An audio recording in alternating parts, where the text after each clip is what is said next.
참 오랫동안 우리들의 가슴을 쓸어내리게 만들었던 메르스, 오늘 아침에 많이 속보로도 들으셨을 것 같습니다. 사실상 종식 선언을 황교안 국무총리가 내놓은 건데요. 과연 어떤 내용들이 있는지, 그리고 실제적으로 우리가 알아봐야 될 것은 경제적인 파급 효과가 지금까지 메르스로 인해서 어떻게 나타났는지, 그리고 실제적으로 다시 한번 회복이 가능할지까지 한번 짚어보도록 하겠습니다. 현재 산업 2부에 정희영 기자 나와 있습니다. 어서 오십시오. 안녕하십니까? 네, 안녕하세요. 네.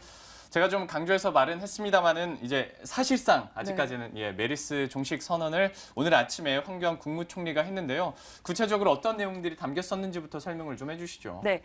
오늘 황교안 국무총리는 정부 서울청사에서 열린 메르스 대응 범정부 대책회의에서 사실상 메르스 종식 선언을 했습니다.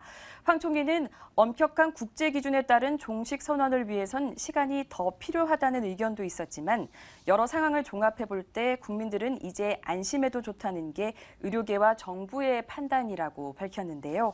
사실상 정부가 메르스 종식 선언을 한 것은 지난 5월 20일 메르스 첫 확진자가 발생한 후 69일 만입니다.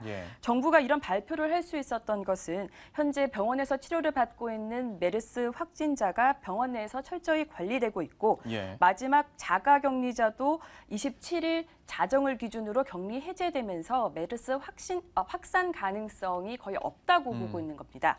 실제 메르스 신규 확진자는 지난 4일 이후 23일째 발생하지 않고 있고요. 사망자도 지난 11일 이후 17일 연속 발생하지 않고 있습니다.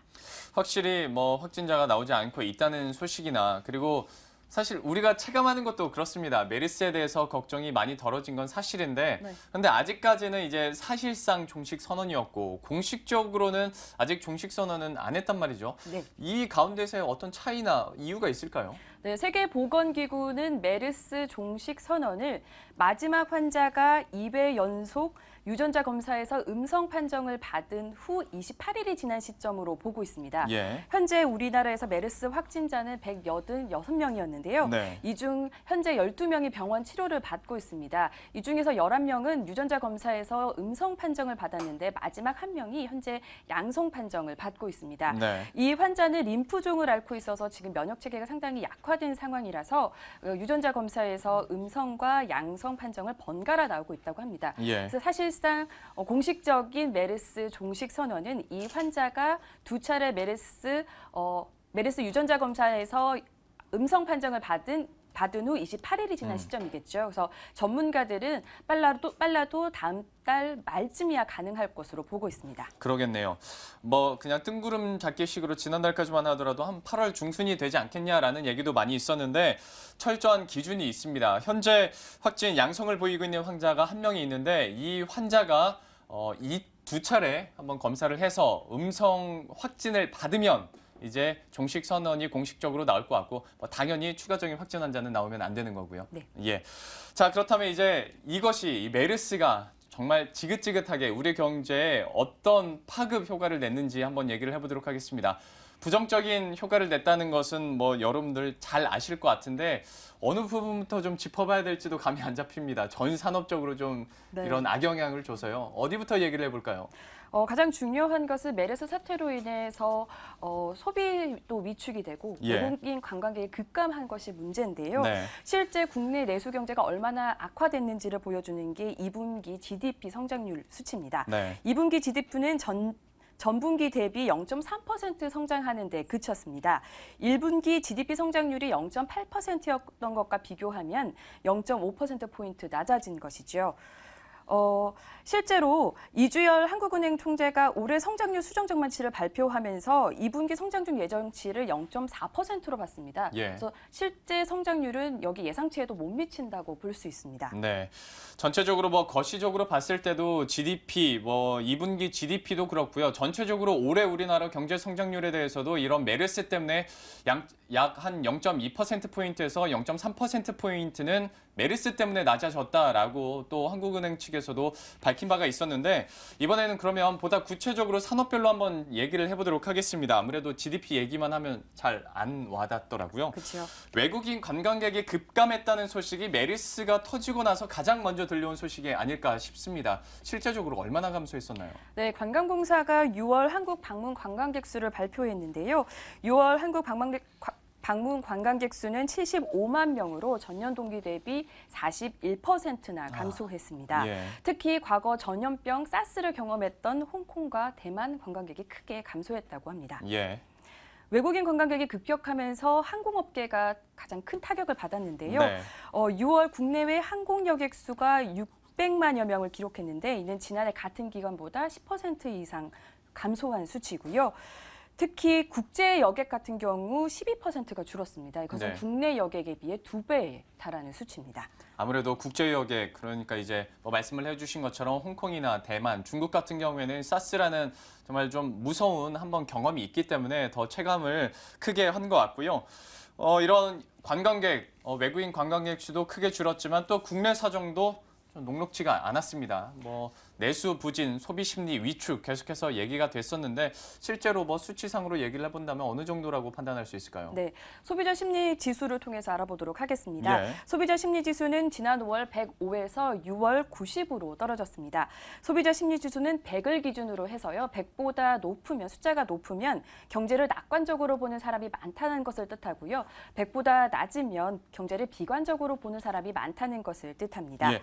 그런데 이 소비자 심리 지수 105에서 한 달 만에 90으로 떨어졌다고 했는데 사실 이런 지수 자체가 뭐 10, 15 막 이렇게 급격하게 떨어지는 게 정상은 아니죠. 그렇죠. 흔치 예. 않은 상황이라고 볼 수 있고요. 네. 또 말씀드리면 이 소비 심리 지수의 바로미터라고 할 수 있는 게 백화점 매출인데요. 그렇죠. 예. 네, 6월 백화점 매출은 전년 동기 대비 10.7% 네. 감소했고요. 대형마트 6월 매출도 9.7%가량 줄었습니다. 예. 뭐 대형마트 그리고 특히 백화점 뭐 요즘엔 최근에 들어서 다시 좀 사람들이 늘어나고 있다고는 합니다만은 그래도 백화점 매출이 10% 이상 감소했다는 점은 역시 좀 우리 국내 내수 소비에도 큰 타격을 받았다라는 것을 다시 한번 알 수가 있을 것 같습니다. 이 때문에 좀 상황이 안 좋아지다 보니까 뭐 정부도 그렇고 정부 산업계도 그렇고 좀 어떻게든 소비 심리도 끌어올리고 좀 메르스로 받았던 타격을 회복하기 위해서 노력을 많이 했는데요. 구체적으로 어떤 움직임들이 있었나요? 네, 일단은 정부가 메르스 피해 극복과 경제 살리기를 위해서 추경 예산 11조 5천억 원을 확보했고요. 오늘 황교안 국무총리도 메르스 대응 범정부 대책회의에서 이 추경 예산을 신속히 집행하겠다라고 밝혔습니다. 예. 뿐만 아니라 정부는 발길을 돌린 외국인 관광객을 다시 한국으로 끌어들이기 위해서 방한시장 회복 100일 작전을 펼치고 있습니다. 관광공사는 인천공항공사 그리고 호텔 등 관광업계와 함께 중국 여행사 사장단과 그리고 외국인 언론, 예. 외국 언론 그리고 파워블로거를 초청하는 행사를 마련했는데요. 한국이 메르스로부터 얼마나 안전한지를 이 행사를 통해서 보여주고 또 예. 한국의 매력적인 관광 장소가 많다라는 것을 적극적으로 홍보하고 있다고 합니다. 예. 뭐 사장단, 언론, 뭐 이건 당연한 거겠지만 파워블로거까지 데리고 온 걸 보면 얼마나 또 정부 측에서도 좀 다급한지 좀 느낌이 오는 것 같습니다. 네. 실제로 이런 움직임들이 과연 얼마나 효과를 내고 있고 또 얼마나 회복됐는지도 좀 궁금해집니다. 뭐 아직 좀 이른 감이 있긴 합니다만은 좀 파악되고 있는 게 있나요? 네. 일단은 외국인 관광객들도 중요한 게 대규모 예. 단체 관광객이 얼마나 증가하느냐인데요. 네. 관광공사는 중국 인센티브 여행 단체 3,000명이 8월 말까지 한국을 찾을 것이다라고 밝혔고요. 예. 또 일본 단체 관광객 1,000명도 8월 첫째 주에 한국을 방문한다라고 밝혔습니다. 예. 그래서 관광도 점차 회복되지 않을까 싶습니다. 예. 뿐만 아니라 하나투어와 모두투어 8월 예약 인원도 하루 평균 500명으로 전년 수준을 회복했다고 합니다. 항공업계도 축소했던 노선을 점차 정상화하고 있는데요. 아시아나항공 같은 경우에는 8월 1일부터 일본과 중국 노선을 정상 운행키로 했고요. 예. 대한항공도 8월을 기점으로 중국과 일본 노선 운항 편수를 점차 확대할 계획이라고 밝혔습니다. 뿐만 아니라 백화점 대형마트 중요하잖아요. 그럼요. 매출이 얼마나 늘었을까 중요한데 예. 최근 그 세일을 굉장히 열심히 했습니다. 많이 하더라고요. 네, 네네. 창고 대방출전, 눈물의 세일 네네. 이런 대규모 세일을 통해서 매출이 좀 증가했고요. 다행스럽게도 본격 휴가철을 맞아서 바캉스 용품이 매출이 증대하면서 전반적인 유통업계 매출도 늘어나고 있는 추세입니다. 좀 자세히 살펴보면요.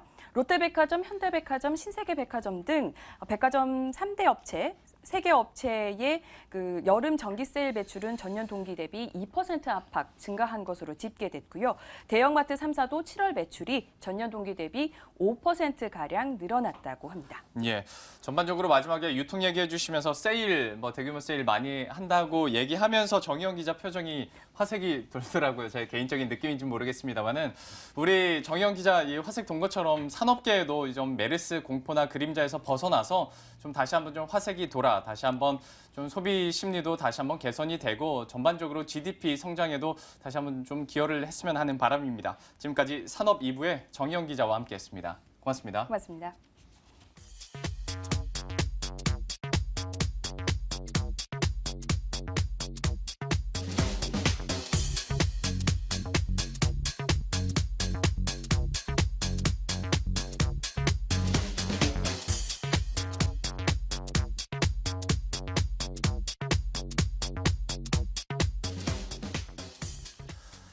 자, 오늘도 빠르게 이슈 현장 달려왔습니다. 저희가 경제 이슈들을 그냥 제 입을 통해서 전해드리는 것뿐만이 아니라 취재 기자 그리고 직접 그 기업의 대표와 함께 이야기를 나눠봤는데요.